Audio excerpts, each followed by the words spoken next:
So today we celebrate an important moment in our Epiphany journey, and appropriately enough, the lectionary text for today is from Luke 6, and it's a lesson from Jesus about how we're supposed to treat each other. As you heard, it has Luke's version of the golden rule: do unto others as you would have them do unto you. Sounds very familiar to us, I hope. But before we get too comfortable, we should hear just how challenging that really is. In Jesus' day, just like now, people expected to get back what they gave. We function in an economy of reciprocity. If you help me, I'll help you. If I'm nice to you, you better be nice back. We give when it's safe. We love people who love us. We get to know somebody if it's easy, or sometimes if we can get something from it. Am I right? Think about it. Networking is an entirely professional skill. I'm not putting down networking. It has its benefits. But there's more to relationships than just that, and Jesus transforms them here. Jesus is speaking to a context like our church, like our city, like our world, where some people are rich, some are poor, and this means materially poor. Some are powerful and some are oppressed. Some people continue to accumulate wealth while others are exploited. All of those people are the audience for this word from Jesus. The rich, the poor, the powerful, the vulnerable, they're all in the mix when Jesus says, do unto others. It's us. It's all of us. He means everybody. This lesson isn't do unto your friends. It isn't do unto the people you think deserve it. It's forgive everybody because Jesus forgave. Love everybody, even the ones who are hard to love, because Jesus loved us.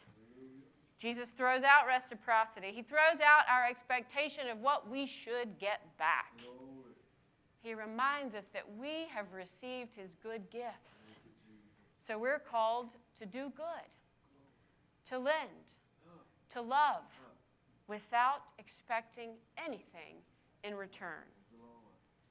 So Jesus' economy isn't based on reciprocity. It's based on dignity and love. Jesus doesn't give us what we deserve.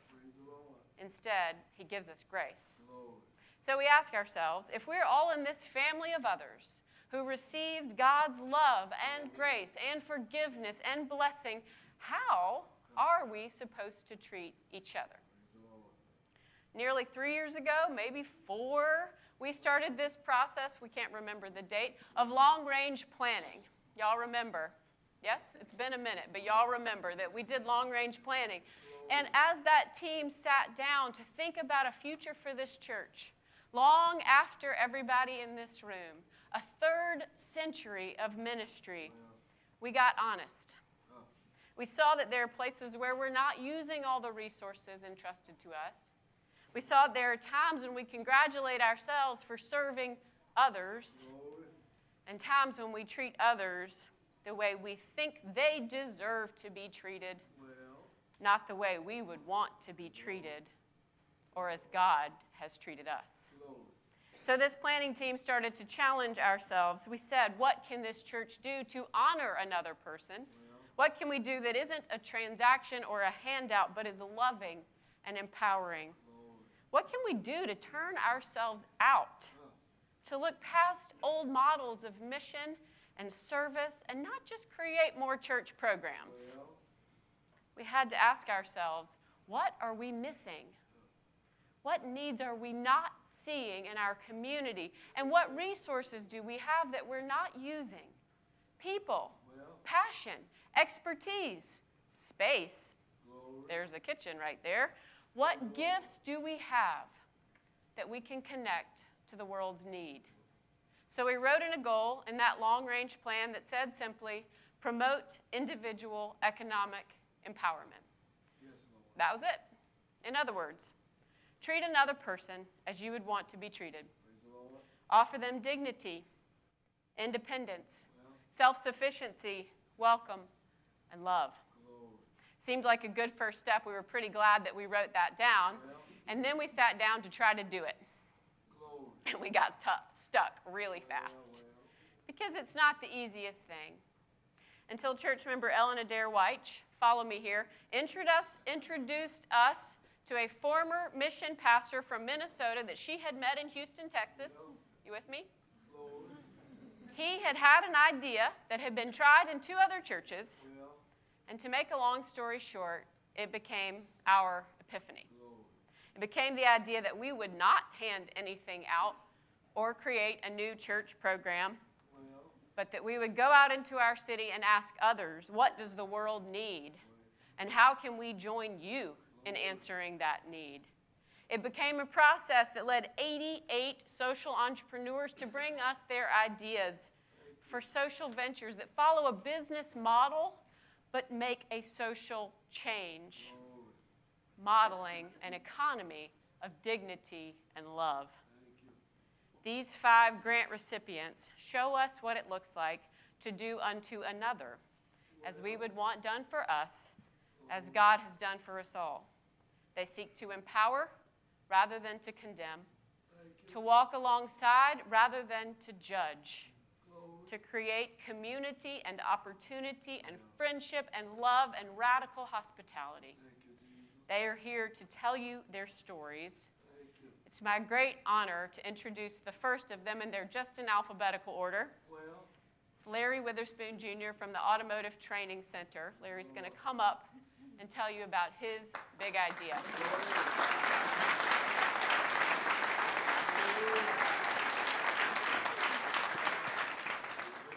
Good morning, church.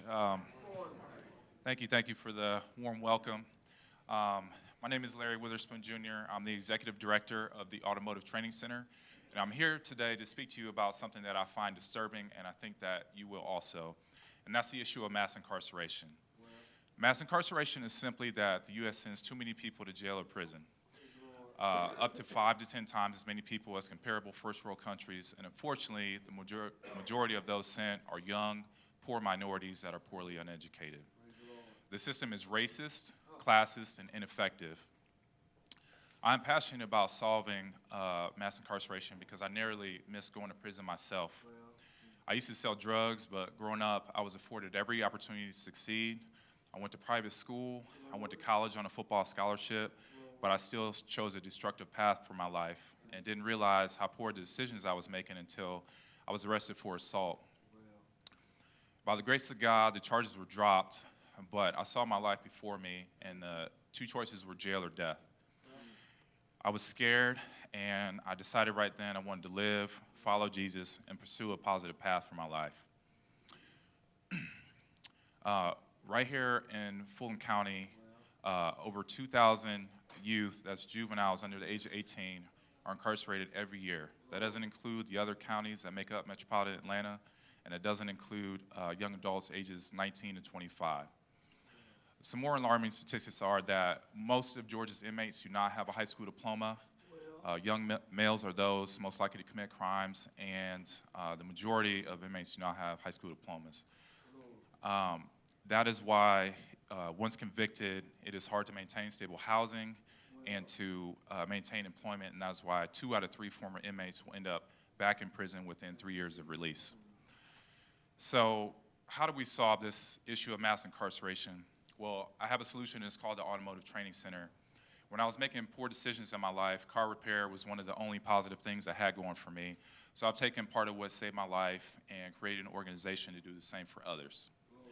The Automotive Training Center has 2 main programs, but I will focus just on one for the sake of time and scope, and that's our entry-level technician program. This program is 8 weeks long, and it gives students all the skills they need to obtain a job, and we help them with employment placement after graduation. We do this because the #1 correlating factor to remaining out of prison is to maintain stable employment. In 2018, we had 16 graduates from this program, 80% of which are employed, and we had 1 student reoffend. We've had placements at Ed Voiles Acura, Curry Honda, Kaufman Tire, and others around the city. And even though we've had one student reoffend, our program's recidivism rate is more than 7 times lower than the state of Georgia's. We had a great year in 2018. We had 55 students in total that were served, but there are many more who are needing this type of training than we have capacity for, so our programs have to grow. In 2019, our goal for the entry-level program is to graduate 22 to 24 students. We are only able to do that if we hire a second full-time instructor. So our application for the Epiphany program was the funds to pay salary and benefits for a master-level technician instructor and to pay for additional student expenses for the expanded program. It is very clear that we have found part of the solution to the issue of mass incarceration, and if we get the right funding, people, and equipment, we can really make this program take off. It costs the state, on average, $30,000 to $90,000 to incarcerate an individual per year. And when one of our graduates gets employed, they're no longer a burden to the economy, to the taxpayer, but become a boon to the economy. For example, take Damon, one of our former students. He spent nearly a third of his young life incarcerated, and he's always been a hustler, but he hustles for legal employment now. He's up to 4 or 5 jobs since he graduated from us in January of 2018, and that's a huge contrast to his former life of drugs and armed robbery, and that difference in his life is a direct result of our program. With the right funding support, we really feel like we can create more productive citizens like Damon, and we really want to thank the Epiphany program and First Presbyterian Church for your funding support, and we are excited about the growth of our program and our students. Thank you.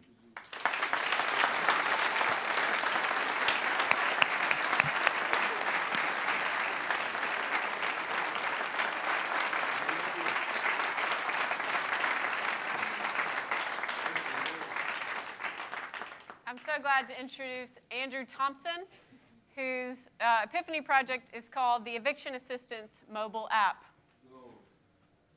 Thank you, Rebecca. And thank all of you. I'm just so proud and blessed to have take part in this entire program, and just want to say thank you all so much. Last year, over 40,000 Fulton County residents received an eviction notice. That's 1 in 5 renters. The notice that tenants receive from court, it's complex, it's confusing. So confusing, in fact, that only half of those people that receive that notice attempt to take the next step. We're here to change that, and at the same time, we intend to save courts time and money. So first, let's talk about why addressing eviction is important. Through my hands-on work with over 1,000 tenants, I found that eviction has many causes. It's far more complicated than simply not paying rent. For example, 1/3 of tenants, so that's about 15,000 people, they withheld rent because their landlord wouldn't fix a major repair issue. The rest likely experienced an illness or something as simple as their car breaking down happened. But all these folks, they're all painfully aware of how fast the Georgia eviction process works. Unless you complete the next step correctly by filing an answer with the court, you can be out on the street in as little as 10 days. Also, eviction is important to address because it's both a cause and effect of generational poverty, income disparity, and racial inequality. For example, of all the folks that I saw, 88% were black, 66% were women, and most of those folks, out of all of them, had children. And studies show that roughly 40% of the homeless are without shelter because of an eviction. So how can we help? We found that reaching a tenant as soon as they receive a court notice was critical. Getting information at this stage allows tenants to file an answer correctly. This answer gives tenants more time and unlocks other solutions, like mediation. And the data we've collected backs this up. The tenant assistance clinic that I run saved 75% of tenants from eviction, saved over $450 per tenant in judgment and fees, and helped over 300 tenants reach an agreement with their landlord at mediation. Using what we've learned about eviction, we decided to focus on a solution that takes advantage of the intent of the eviction notice. When a tenant receives the new summons we're proposing, they're provided with a link where they can visit and download a reactive mobile app. The app will guide tenants through the entire process with interactive timelines, provide suggestions on how to mediate a case, and help tenants find assistance. The app will also send reminders and alert tenants when documents have been filed into their case. Now, eviction places a large burden on our community, but it also places a huge burden on the court system. In fact, a recent study found that eviction cases take 10 minutes per case, and that's even cases that don't go before a judge. To put this in perspective, the average traffic case, which unfortunately I'm sure we're all too familiar with, those just take 12 seconds. So that's 10 minutes per case versus 12 seconds per case. And incredibly, eviction makes up half of the magistrate court's caseload. We found, however, that courts can save massive amounts of time and money when tenants arrive prepared. For the last 30 years, courts have been asking for a solution to this problem. Through my work as a court technology consultant and separately with my hands-on work with tenants facing eviction, I believe we have what courts are looking for. The solution lies not in looking at each constituent part, not looking at it as a court or a tenant or a landlord, but to look at it as an ecosystem. So right now, Fulton County pays approximately $127 per case at 10 minutes per case. Just 1 minute saved per case can save Fulton County $500,000 a year. We project that we can cut 2 to 4 minutes per case. We intend to charge courts about $10 per tenant who uses the app, and we also believe that the project can receive funding by spreading our revenue sources through licensing fees or responsible data sharing. We project that the $10 per case model will yield $2.2 million in revenue in the next 5 years, all while addressing a major social issue. Right now, there are several courts that have developed their own apps, but none of these apps serve as guides through the eviction process.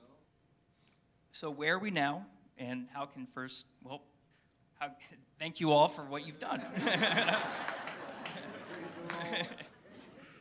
So this idea, it recently won a nationwide award from a foundation led by former Google CEO Eric Schmidt.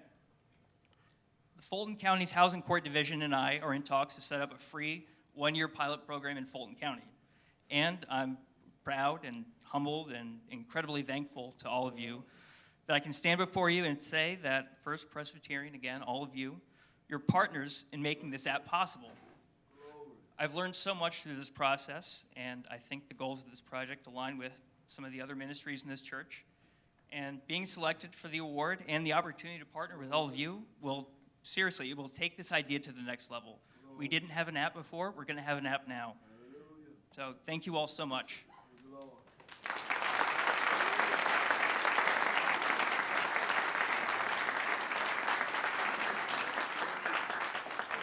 Since we're doing a lot of listening this morning, we're going to sing just a little bit in between, so just the first 2 verses of Will You Come and Follow Me.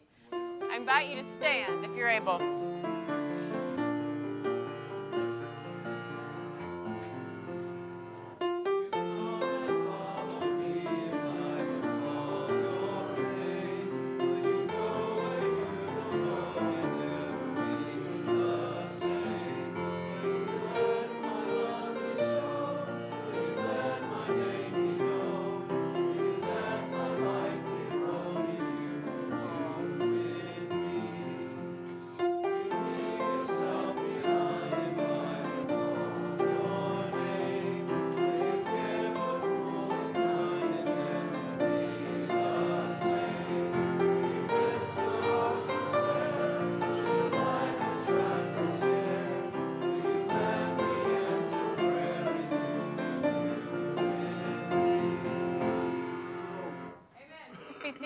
I'd like to introduce Frank Furman, whose big idea is called Pad Split.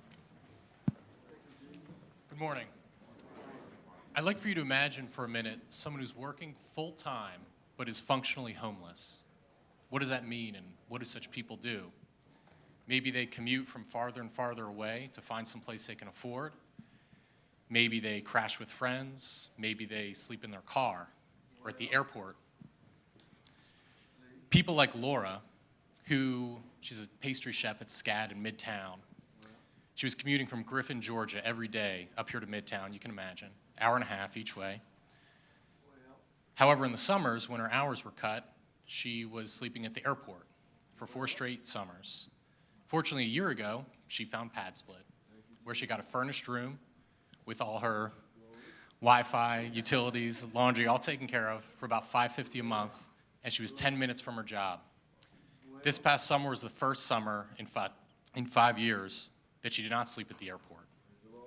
And in this time, she saved up enough money where she's able to get her own place. So how do we do it? At Pad Split, we're motivated by the conviction that working people should be able to afford a decent place to live. The affordable housing paradigm in this country is based on the idea of cost transfer.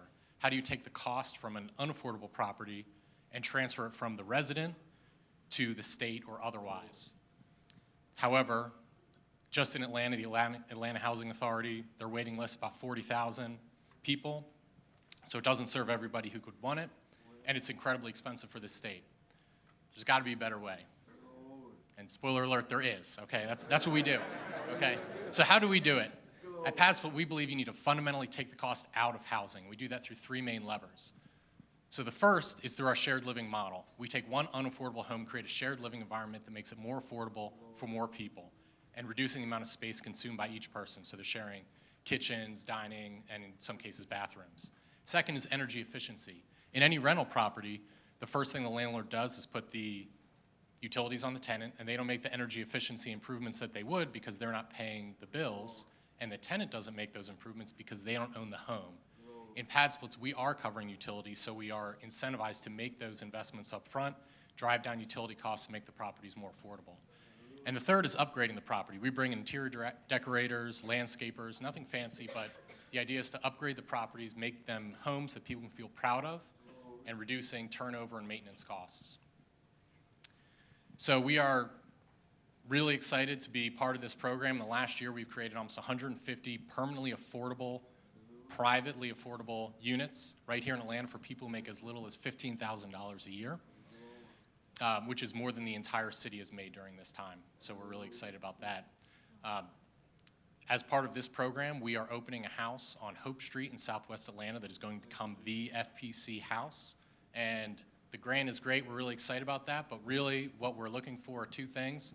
First is for you to think about anyone in your life that could use a service like Pad Split. And it's not, you might think you don't know anybody, but it's your barista. It's the person at your restaurant, your favorite wait staff, your employees. Just last night, I got a phone call from a woman who's a HR VP at Allied Universal Security. I'd been introduced to her by one of the members of the congregation, Bill Oppenheimer, and what she told me is they have 2 new employees who are sleeping in their cars. They just started last week, and that isn't good enough. So we spoke to them, and they're going to be in one of our homes this week. So we're excited about that. Thank you. So think about those people in your life who could use it. And lastly, I want everyone to fuel up the big orange bus that's in the back parking lot and come on down to 602 Hope Street when we're ready to set that house up and really create a home that people can be proud of, that gives them dignity and a place that they can afford on their own. Thank you for your time today.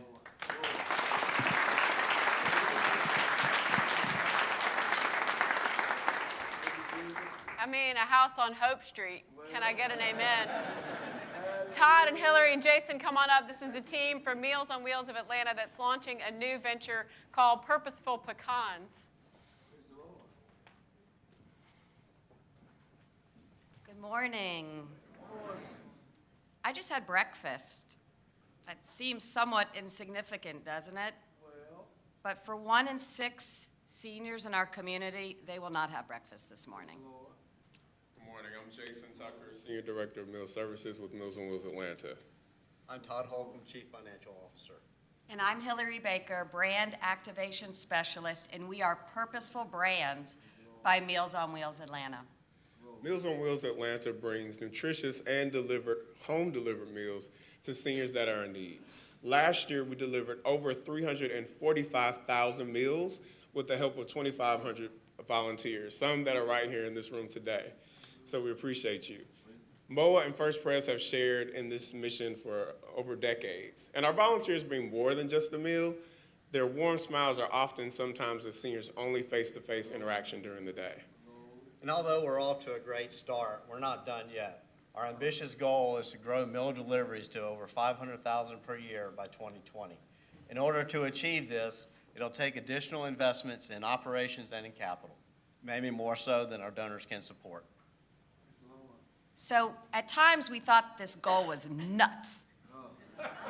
But then we thought, hey, maybe it's nuts that could get us to our goal.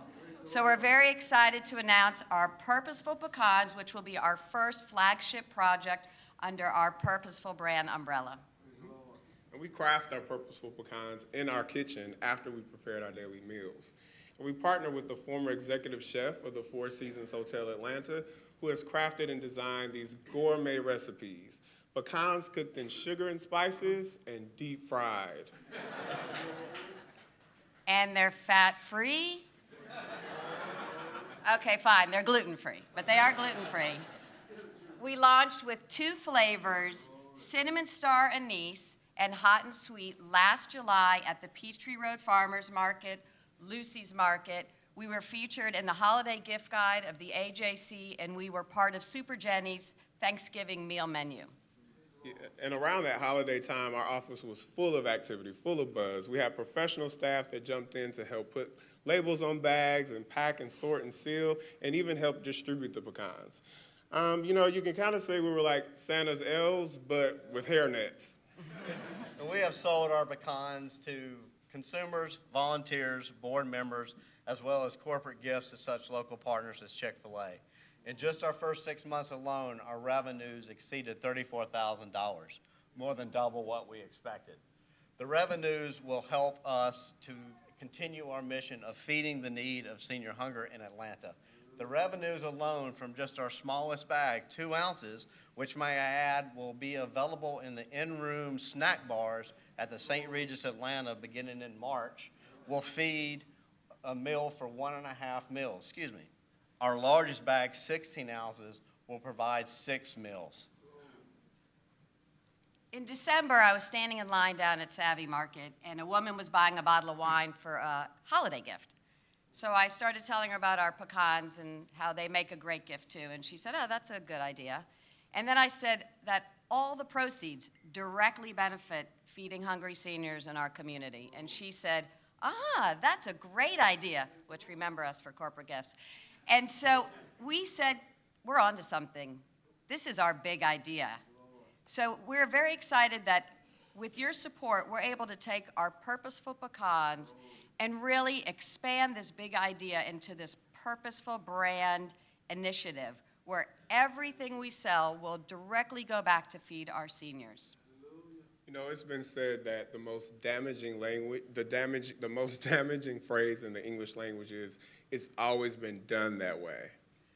And funding of Meals on Wheels Atlanta has always been done one way, through private donations. Purposeful Brands is our new way.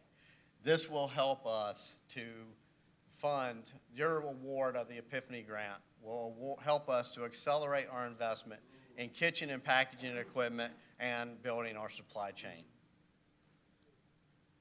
There are still thousands of hungry seniors in our community, and really this idea is more than just pecans.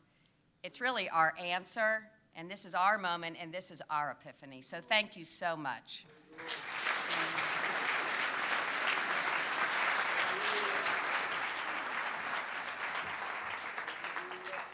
Amen. They really are delicious.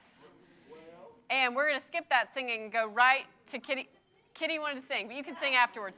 Go right to Kitty Murray, founder of Refuge Coffee Company in Clarkston, Georgia. Welcome, Kitty. Hey, how are you? I am not used to talking to groups without big, bright, beautiful pictures of our beautiful people and our beautiful red trucks behind me. But this morning it occurred to me that I should just invite you to come see them in person. So it took us 20 minutes to get here today. We're in Clarkston. Come, if you see me, I'll buy you a latte. That's how grateful I am to you. About 7 years ago, when my husband Bill and I moved to Clarkston, the most diverse square mile in the country, the first neighbor we met was Amina. Amina is from Somalia. She has known more heartache and trauma than seems humanly possible to me. And yet, she's one of the most generous people I've ever met. And it was through Amina that we got to know our neighbors right away. And we fell in love with the refugee community in Clarkston. We just loved them. And we hadn't been there long before I started to ask a few questions. What if we could invite people to Clarkston, not to donate or to gawk or to volunteer, but just to hang out with the neighbors that we loved? Did our world want that, and would they show up for that? And what if we could do that in such a way that we created some jobs and did some job training? And what if we could do all of that while making really good coffee? So a few neighbors and friends and family and I decided to test the concept, and we threw some block parties on the street, and people showed up. So during that time, I took Amina to Dancing Goat's Coffee down the street in Decatur. And Amina said something that I'll never forget. We sat there drinking our cappuccinos, and Amina looked at me and she said, "Kitty, there will never be anything like this in Clarkston." And Amina speaks 9 languages, and victim is not one of them. So this was not a complaint, it was an observation. I'd read somewhere that 85% of immigrants to our country have never been inside an American home. So I started to think about a coffee shop as an extension of the American living room, and maybe a way to really simply live out Jesus' command to welcome the stranger. So those same friends and family and I got together, and we did all that businessy nonprofit stuff you have to do so people will take you seriously. And we raised enough money to buy a 1986 UPS truck for $3,000 on Craigslist, and convert it into a coffee shop on wheels for a good bit more than that. And we parked our red coffee truck on a parking lot in the center of Clarkston, and people showed up. So eventually we bought another truck and outfitted it. We started a catering business and bought 2 catering carts, barista carts, to beef that up. We bought the parking lot, and we bought the old gas station that sits on it. And people have showed up. Trying to think of everything I want to tell you about that. We went from 1 refugee trainee full-time to increasing our refugee payroll over a 3-year period by 500%. We wrote our own job training curriculum. In that same 3 years, we welcomed over 100 people from over 80 countries to our little space in Clarkston, our little coffee garage. And it has been good. It has been really good. But lately I've been asking another question. Question asking is important, right? Do we want to tell our refugee neighbors that good enough is all they'll get, all they're worth? And do we want to tell them that good enough is all we expect them to ever give? I really hope not. I hope not. Refuge is in the business of welcome, and what Epiphany is doing is you're helping us do welcome so much better. Part of this question has been to think about what we've done so far. So the place where we welcome others, our living rooms, inspired a coffee shop that became a town center. And what you're helping us to do is to take the place where we nurture and nourish others, the heart of our homes, our kitchens, and turn it into what's eventually going to become a restaurant space, a venue, and a business launch pad. You're helping us to do welcome better, and we appreciate you so much for it.